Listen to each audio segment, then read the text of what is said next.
સીધો અને સટમાં સૌથી પહેલા મનરેગા કૌભાંડની વાત કરીશું, જ્યાં ધારાસભ્ય ચૈતર વસાવાએ મોટો દાવો કર્યો છે। મનરેગા કૌભાંડમાં કોંગ્રેસના દિગ્ગજ નેતાની સંડોવણી હોય તેવો આરોપ લગાવ્યો છે ચૈતર વસાવાએ। કહ્યું છે કે ધારાસભ્ય ચૈતર વસાવાએ કહ્યું છે કે 400 કરોડ રૂપિયાનું આ મનરેગા કૌભાંડ આચરવામાં આવ્યું હતું। લોકોના હકના એ ગરીબ લોકોના હકના એ ગ્રામ્ય વિસ્તારના લોકોના અધિકારના એ 400 કરોડ રૂપિયા જે સરકાર વિકાસના કામો માટે આપતી હતી એનું કૌભાંડ આચરવામાં આવ્યું છે અને 1% એ વિકાસના કામો થયા નથી। કોંગ્રેસના દિગ્ગજ નેતા હીરા જોટવા પર ચૈતર વસાવાએ આરોપ લગાવ્યો છે। કહ્યું છે કે બચુ ખાબડ જ્યારે નર્મદામાં પ્રભારી મંત્રી હતા ત્યારે આ કૌભાંડ આચરવામાં આવ્યું હતું। હીરા જોટવા વેરાવળથી જલારામ એન્ટરપ્રાઇઝ લઈને આવ્યા હતા અને 3 વર્ષ માટે જલારામ એન્ટરપ્રાઇઝ એજન્સીને કામ અપાયું। 3 વર્ષમાં કરોડો રૂપિયા ચૂકવવામાં આવ્યા, પરંતુ તપાસ કરતા જાણવા મળ્યું કે એક પણ ગાડી માલ નાખવામાં નથી આવ્યું। મિલીભગતથી જલારામ એન્ટરપ્રાઇઝને કરોડો રૂપિયા તો ચૂકવી દેવાયા, પરંતુ બિલકુલ કામ કરવામાં નથી આવ્યું। મંત્રી બચુ ખાબડે પોતાની સત્તાનો દુરુપયોગ કર્યો તેવો આરોપ પણ ચૈતર વસાવાએ લગાવ્યો છે અને બચુ ખાબડના પુત્રો જ નહીં પરંતુ ભાજપ કોંગ્રેસને મિલીભગતથી આ કૌભાંડ આચર્યું છે તેવો પણ આરોપ ચૈતર વસાવાએ લગાવ્યો છે। હીરા જોટવાએ આદિવાસી વિસ્તારમાંથી કરોડો રૂપિયા ખંખેર્યા છે, વિવિધ એજન્સી બનાવી કરોડો રૂપિયા પડાવ્યા અને હવે કાર્યવાહી નહીં થાય તો ઉગ્ર આંદોલનની ચીમકી ચૈતર વસાવાએ આપી છે। શું કહ્યું ચૈતર વસાવાએ એ પણ આપને સંભળાવીએ। જે પણ માહિતી અમને મળી છે એમાં કરોડો રૂપિયાના પેમેન્ટો ચૂકવાયા છે, પણ એ સ્થળ પર આજે કામ થયેલ નથી। આ 21-22ની તમામ માહિતી છે, એમાં પણ દરેક પંચાયતોને લઈએ તો કરોડો રૂપિયાના પેમેન્ટો ચૂકવાયેલા છે, પણ એક પણ સ્થળ પર એ કામો થયા નથી। આ એજન્સીએ કોઈ પણ જગ્યાએ એક પણ ગાડી રેતી કપચી કે કોઈ પણ જગ્યાએ રોયલ્ટી વાળા બિલો જીએસટી વાળા બિલો મૂક્યા વગર પંચાયતોના નામે કરોડો રૂપિયા સેરવી લીધા છે। સરકારને અમારી વિનંતી છે કે આ એજન્સી શ્રી જલારામ એન્ટરપ્રાઇઝની જે પણ કામગીરી નર્મદા જિલ્લામાં થઈ છે એની જો તપાસ કરવામાં આવે તો 400 કરોડથી પણ વધારે કૌભાંડ બહાર આવે એવું છે।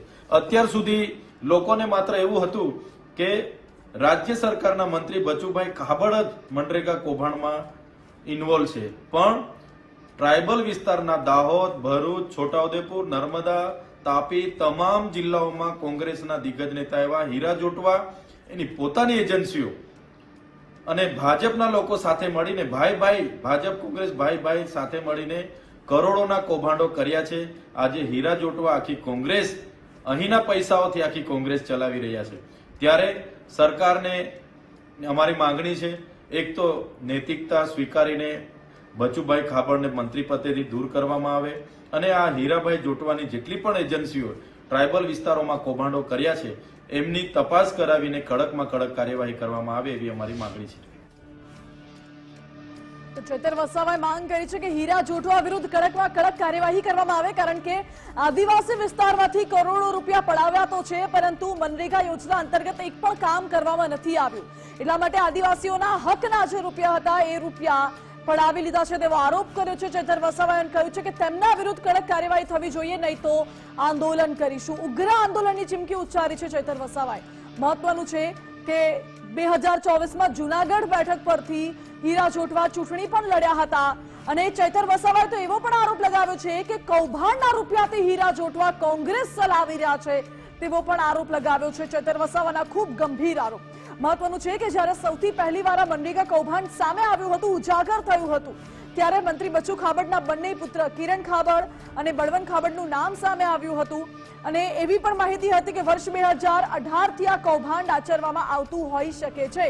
જો કે હજુ પણ તપાસ ચાલી રહી છે અને મંત્રીના બંને પુત્રો જેલમાં પણ જઈને આવ્યા છે। બચુ ખાબડે કહ્યું હતું કે તપાસમાં પૂરતો સહયોગ કરીશું, જે પણ સામે આવશે તેની સામે કડક કાર્યવાહી પણ કરવામાં આવશે તેવું પણ કહ્યું હતું। અને હવે કોંગ્રેસના દિગ્ગજ નેતાનું પણ નામ અહીં ખુલ્યું છે, હીરા જોટવાનું નામ। એટલે સવાલ એ ઉઠે છે કે મનરેગા કૌભાંડ આટલું મોટું ભાજપ અને કોંગ્રેસે મળીને આચર્યું તો પછી શા માટે એ વસ્તુ સરકારના ધ્યાને ન આવી કે પછી આ કેવી રીતે કૌભાંડને અંજામ આપવામાં આવ્યો? આ બધા જ સવાલો અત્યારે ઉઠી રહ્યા છે। ચૈતર વસાવાએ જે આરોપ લગાવ્યા છે એ ખૂબ ગંભીર આરોપ છે, કારણ કે અગાઉ તો એવો પણ દાવો કરવામાં આવ્યો હતો કે આ કૌભાંડ વર્ષ 2018થી શરૂ છે અને ત્યારથી આ કૌભાંડ આચરવામાં આવે છે। જો આ કૌભાંડ વર્ષ 2018થી ચાલુ છે તો અત્યાર સુધી કેટલા કરોડો રૂપિયાનું કૌભાંડ આચરવામાં આવ્યું હશે? હાલ તો આ કૌભાંડનો આંકડો 400 કરોડ રૂપિયા સુધી પહોંચ્યો છે। આ 400 કરોડ રૂપિયા કોના ખીચામાં ગયા છે એ પણ સવાલ છે। હીરા જોટવા પાસે છે, બચુ ખાબડ પાસે છે કે પછી અન્ય કોઈની પણ સંડોવણી છે? આ બધા જ સવાલો ઉઠી રહ્યા છે। આ સાથે જ કૌભાંડ આચરવામાં આવ્યું હતું, કેવી રીતે ડોક્યુમેન્ટેશન, કોના સહયોગથી, એવા કયા અધિકારીની મિલીભગત હતી, કોની સંડોવણી હતી, કયા વિભાગની સંડોવણી હતી, આ બધા સવાલો પણ ઉઠી રહ્યા છે। મારી સાથે અમારા એસોસિએટ એડિટર ધર્મેશ વૈદ્ય જોડાઈ ગયા છે આજ મુદ્દે। ધર્મેશ, સૌથી પહેલા એ સમાચાર આવ્યા કે 71 કરોડનું કૌભાંડ, મંત્રીના બંને પુત્રો સામેલ, અને વર્ષ 2018 થી કૌભાંડ ચાલતું હતું। હવે ચૈતર વસાવાએ આરોપ લગાવ્યો છે કે 400 કરોડનું કૌભાંડ અને કોંગ્રેસ પણ સામેલ છે। શું ભાજપ કોંગ્રેસની મિલીભગતથી આ પ્રકારે કૌભાંડો થાય છે? મંત્રી જ્યારથી બચુ ખાબડ જે રાજ્યના મંત્રી છે એમના પુત્રોના જયારે મનરેગામાં એફઆઈઆર થઈ, ધરપકડ થઈ, ત્યારથી ગુજરાતમાં એક ચકડોળે હતો મુદ્દો કે ભાજપ કોંગ્રેસનું ઈનું ઈલું છે, અને એ અંતર્ગત છેલ્લા કેટલાય દિવસોથી જે વાતો ચાલતી હતી એ આજે ચૈતર વસાવાએ એક આરોપ મુજબ એ વાતને રજૂ કરી છે। અને મહત્વની વાત એ છે કે ડેડિયાપાડાના ધારાસભ્ય ચૈતર વસાવા આમ આદમી પાર્ટીના નેતા છે, તો એમણે કીધું કે ભાજપ અને કોંગ્રેસની મિલીભગત હોવાનું આ મનરેગા કૌભાંડ છે। અને ખાસ નર્મદા જિલ્લાની જેને વાત કરી તો 400 કરોડનું કૌભાંડ નામનો આક્ષેપ છે। અને એમાં સૌથી મોટી વાત એમણે કરી કે બચુભાઈ ખાબડ જયારે એમ કે પ્રભારી મંત્રી હતા નર્મદાના, ત્યારે હીરાભાઈ જોટવા જે જુનાગઢ લોકસભાના ઉમેદવાર હતા અને પરાજય થયો હતો, કોંગ્રેસના ઉમેદવાર હતા, પ્રદેશ કોંગ્રેસના અગ્રણી છે, અને હીરાભાઈ જોટવાએ એમની જે જલારામ એજન્સી છે તેમાંથી માલ સપ્લાય કર્યો હતો, અને આ તમામ કૌભાંડમાં એ મટીરિયલ ક્યાંથી આવ્યું અને એની રોયલ્ટી ભરી જ કે નહીં, આ તમામ તપાસ માંગતા અત્યારે ગુજરાતના રાજકારણમાં એક મોટો ખળભળાટ પણ કહી શકાય છે કે ભાજપ કોંગ્રેસનું ઈલું મનરેગા કૌભાંડમાં હોય, અને હીરા જોટવા જે જુનાગઢ જિલ્લાના છે। જી ધર્મેશ, બિલકુલ આપ જોડાયેલા રહેજો આજ મુદ્દે આપણી સાથે। આમ આદમી પાર્ટી ધારાસભ્ય ચૈતર વસાવા જોડાઈ ગયા છે। ચૈતરભાઈ, સ્વાગત છે આપનું ગુજરાત ફર્સ્ટમાં। ચૈતરભાઈ, આપે દાવો કર્યો છે, આરોપ લગાવ્યો છે કે આમાં ભાજપ અને કોંગ્રેસની મિલીભગત હતી, હીરા જોટવાના કારણે આખું કૌભાંડ થયું છે। જી ચોક્કસ, મેં જિલ્લા વિકાસ એજન્સી જે અમારી નિયામકશ્રી છે એમની કચેરીમાંથી મેં માહિતી મેળવી, અને તમામ માહિતી ચકાસણી કરતા એમાં જે વખતે બચુભાઈ ખાબડ નર્મદા અને છોટા જિલ્લા ઉદયપુર જિલ્લાના પ્રભારી મંત્રી હતા, તો એ પોતે શ્રી જલારામ એન્ટરપ્રાઇઝ જે હીરા જોટવાના મેનેજર પિયુષ નુકાણીની નામે પ્રોપરાઇટર છે, અને પોતે હીરા જોટવા વિસ્તારમાં અનેકવાર આવતા હતા, સાંસદો અને ધારાસભ્યને પણ મળી જતા હતા, અધિકારીઓને પણ મળી જતા હતા, અને 2021, 21, 22 અને 22-23માં એમણે પોતે કામ કર્યું છે। અમે સરપંચો સાથે પણ વાત કરી, ત્યારે સરપંચોએ કીધું કે એ એજન્સી દ્વારા અમારે ત્યાં એક પણ ગાડી રેતી, કાં તો કપચી કે સિમેન્ટ કે સળિયા નાખ્યા વગર આ વિસ્તારમાં શ્રી જલારામ એન્ટરપ્રાઇઝ હીરાભાઈ જોટવાની જે એજન્સી છે એને કરોડો રૂપિયાના ચુકવણા થયેલા છે। ત્યારે મને લાગે છે ભરૂચમાં પણ એમણે કામ કર્યું છે, સાથે છોટાઉદેપુરમાં, દાહોદમાં, તો બચુભાઈ ખાબડ રાજ્ય કક્ષાના મંત્રી, એમની ભલામણથી એજન્સી આવે છે, અને બંને જણા સાથે રહીને હમણાં સુધી એમાં કામ કર્યા છે। ત્યારે મને લાગે છે કે બંને જણની ભાગીદારીમાં શ્રી જલારામ એન્ટરપ્રાઇઝ અને મુરલીધરન અને એવી એજન્સીઓ વેરાવળ એક જ એડ્રેસ છે, એક જ સમયે રજીસ્ટ્રેશન થયેલી છે, કોઈ પણ જાતની રોયલ્ટીના બિલ વગર, જીએસટીના બિલ વગર, કરોડો રૂપિયા એક પણ ગાડી મટીરિયલ નાખ્યા વગર કરોડો રૂપિયા ચૂકવાઈ જાય, એટલે એ ખૂબ મોટી વાત છે, ગંભીર બાબત છે। ત્યારે હું સ્પષ્ટપણે અને ચોક્કસપણે જવાબદારીપૂર્વક કેમ છું કે આમાં મનરેગાના કૌભાંડમાં સૌથી મોટું માથું હીરા જોટવા છે, માસ્ટર માઇન્ડ હીરા જોટવા છે। એમણે એક એપી સેન્ટર ઉભું કરીને સુપરવાઇઝરો, મેનેજરો રાખીને ટ્રાઇબલ વિસ્તારમાં ખૂબ મોટું કૌભાંડ કર્યું છે।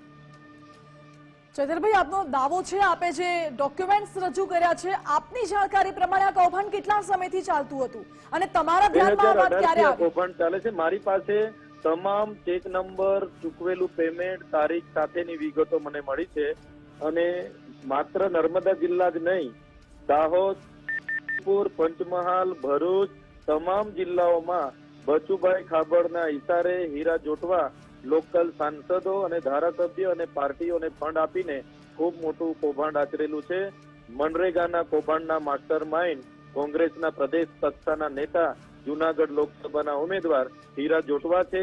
એમણે પોતે એપી સેન્ટર ઉભું કરીને તમામ જિલ્લાઓમાં સુપરવાઇઝરો, મેનેજરો રાખીને એમને પ્રોપરાઇટરો બનાવીને કરોડો રૂપિયા એક પણ ગાડી મટીરિયલ નાખ્યા વગર એમના એજન્સીના ખાતામાં જમા થયા છે। ઓકે ચેતરભાઈ, તો શું આપના મતે આ માત્ર જે આદિવાસી બેલ્ટ છે ત્યાં જ આ કૌભાંડ છે કે પછી જુનાગઢ કે અન્ય જે વિસ્તારો છે ત્યાં પણ હોઈ શકે? ના, આ ગીર સોમનાથના વેરાવળની એમના પોતાના ગામની એજન્સીઓ બનાવીને એક જ જગ્યાનું એડ્રેસ, એક જ કાર્યાલય, તેમ એમના માણસો પ્રોપરાઇટર, એટલે બધા જ લોકો ટ્રાઇબલ વિસ્તારમાં મનરેગામાં ખૂબ મોટું કૌભાંડ કર્યું છે. અને 100-200 કરોડનું કૌભાંડ નથી. જો આમાં કોઈ SIT ની રચના થાય, ED કે CBI ની દ્વારા તપાસ થાય તો હું ચેલેન્જ સાથે કેમ છું, વર્ષ 2020-21, 21-22 અને 22-23 એના આગળના વર્ષો પણ તમે લઈ લેશો પાછળના, તો મને લાગે છે 2000 થી 2500 કરોડનું કૌભાંડ હીરાભાઈ જોટવાની પોતાની એજન્સીઓનું બહાર આવે એવું છે. અમારી પાસે ચેક નંબરો, ચેકોના રકમ, એમના એજન્સીઓમાં જમા થયેલા નાણાં સાથેની વિગતો છે. ઓકે ચેતરભાઈ, તો આપના ધ્યાને અગર આ વાત હતી તો અત્યાર સુધી આપે બહાર કેમ ન પાડી? અમે જ્યાં સુધી એની ઠોસ પુરાવા, આજે અમને જિલ્લા વિકાસ એજન્સીના નિયામકના સહી સિક્કા વાળી કોપીઓ આજે અમારા હાથમાં આવી એટલે અમે પ્રેસ વાર્તા કરી અને જાહેરમાં અમે બોલ્યા છે. એના પુરાવા મેળવવા માટે અમને થોડો સમય લાગ્યો, પણ 20-21, 21-22 અને 22-23 ના તમામ પુરાવાઓ ચેક નંબર સાથેના અમને મળ્યા. બાદમાં અમે ગ્રાઉન્ડ પર સરપંચો સાથે વાત કરી, ગ્રાઉન્ડ પર ચર્ચા કરી, ત્યારે અમને માલુમ પડ્યું કે ગ્રાઉન્ડ પર એક પણ ગાડી મટીરિયલ નાખ્યું નથી, કોઈ જગ્યાએ એમણે મટીરિયલની ખરીદી કરી નથી, કોઈ જગ્યાએથી એમણે GST ભરી નથી અને કરોડો રૂપિયા સરકારના અને પ્રજાના ટેક્સના એમણે ફેરવી લીધા છે. આજે એકદમ પુરાવા સાથે ખબર પડતા અમે આ વાતને જાહેર કરી છે. ઓકે ચેતરભાઈ, એક તરફ વિસાવદરની પેટા ચૂંટણી નજીક છે, એ સમયે જૂનાગઢના કોંગ્રેસના મોટા નેતાનું આખું કૌભાંડનો આપે આરોપ લગાવ્યો છે. હવે આગળ આપની શું માંગ છે? બસ અમારી માંગ છે કે જે પ્રકારે આગળની તપાસ અટકી ગઈ છે એ તપાસ ફરી ચાલુ કરવામાં આવે. સાથે સાથે શ્રી જલારામ એન્ટરપ્રાઇઝ, એમની મુરલીધરન સહિતની જે એડ્રેસની જેટલી પણ એજન્સીઓના ખાતામાં પેમેન્ટ જમા થયા છે તમામની ED દ્વારા ચેક કરવામાં આવે, CBI તપાસ કરવામાં આવે તો મને લાગે છે કે ગરીબ આપવાના નાણાં આવા સફેદ કુર્તાધારી, ખાદીધારી લોકો જે કરોડો રૂપિયા અહીંથી લૂંટી ગયા છે એ બહાર આવે એવું છે. અને આ પૈસાની રિકવરી કરવામાં આવે અને તમામ લોકો પર કાયદેસરની કાર્યવાહી કરવામાં આવે એવી અમારી માંગણી છે. જો આમ નહીં કરવામાં આવશે તો આવનારા દિવસોમાં આજે કોંગ્રેસ અને ભાજપના લોકોની ઈલુ અને ભાઈની જે નીતિ દ્વારા કૌભાંડો થયા છે, જે ગામમાં જેટલા કૌભાંડો થયા છે એ બેનરો મારીને અમે લોકોને જાગૃત કરીશું. ઓકે ચૈતરભાઈ, આપનો આભાર અમારી સાથે જોડાવા માટે. એટલે આમ આદમી પાર્ટીના ધારાસભ્ય ચૈતર વસાવાએ આરોપ લગાવ્યો છે કે જેટલે પણ આદિવાસી બેલ્ટનો વિસ્તાર છે, પછી એ નર્મદા, દાહોદ, પંચમહાલ, રાજપીપળા એ આસપાસનો જે વિસ્તાર છે ત્યાં તમામ એ આદિવાસી બેલ્ટમાં આ મનરેગા કૌભાંડ આચરવામાં આવ્યું છે. અને એમાં સૌથી મોટો હાથ છે હીરા જોટવા, જે કોંગ્રેસના નેતા છે. ભાજપ અને કોંગ્રેસ ભાઈ જેવી નીતિ અપનાવીને આ કૌભાંડ આચર્યું છે તેવો પણ આરોપ લગાવ્યો છે. હવે આ બાબતે તપાસ કયા પ્રકારની થાય છે? અને ચૈતર વસાવાએ તો એવું પણ કહ્યું કે જો SIT ની રચના થાય તો કૌભાંડનો આંકડો કદાચ હજુ પણ વધી શકે છે, કૌભાંડનો એરિયા પણ વધી શકે છે અને બની શકે છે કે હજુ પણ અન્ય ઘણી જગ્યાએ કૌભાંડ આચરવામાં આવ્યું હોઈ શકે છે. એટલે હવે સવાલ એ છે કે તપાસ ક્યારે થાય છે, તપાસ એજન્સીના રિપોર્ટમાં શું તથ્ય સામે આવે છે એના ઉપર નજર રહેશે.